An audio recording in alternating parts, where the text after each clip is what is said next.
advanced semiconductor manufacturing is hitting a critical chemical purification bottleneck. Propylene glycol methyl ether acetate, or PGMEA, is the primary solvent vehicle for advanced lithography. The transition to sub-7 nanometer nodes requires ultra-high purity solvent with metal impurities below 10 parts per trillion. Global demand for this 10 parts per trillion grade is expanding at an 8.2% compound annual growth rate. Effective purification capacity entered a structural deficit of 2.3 kilotons in 2022. This supply gap is projected to widen to 19.7 kilotons by 2026.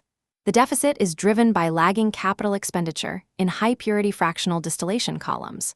Furthermore, upgrading purification from 100 parts per trillion to sub-10 parts per trillion reduces effective distillation yields by 25 to 30%. This yield penalty compounds the capacity shortfall. The supply chain for ultra-high purity PGME is highly consolidated. Taiwan and Japan collectively control 73% of global purification capacity. This extreme concentration exposes advanced chip fabrication to severe single point-of-failure risks.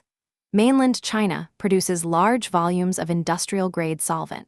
However, its domestic purification is limited to 50 parts per trillion or worse. This makes Chinese domestic supply unusable for advanced extreme ultraviolet lithography. The United States and Europe combined hold only 12% of global purification capacity. This geographic imbalance is a critical bottleneck for Western semiconductor onshoring initiatives. Fabs built in Arizona or Ohio remain entirely dependent on chemical imports from East Asia. Advanced lithography architectures are fundamentally more chemical intensive. High numerical aperture extreme ultraviolet lithography requires thicker spin-on carbon layers and underlayers. This increases solvent consumption per wafer pass to 115 milliliters. Total solvent volume per 100 wafers scales from 3.1 liters in legacy dry nodes to 40.3 liters in high numerical aperture systems. This represents a 1,200% increase in chemical intensity.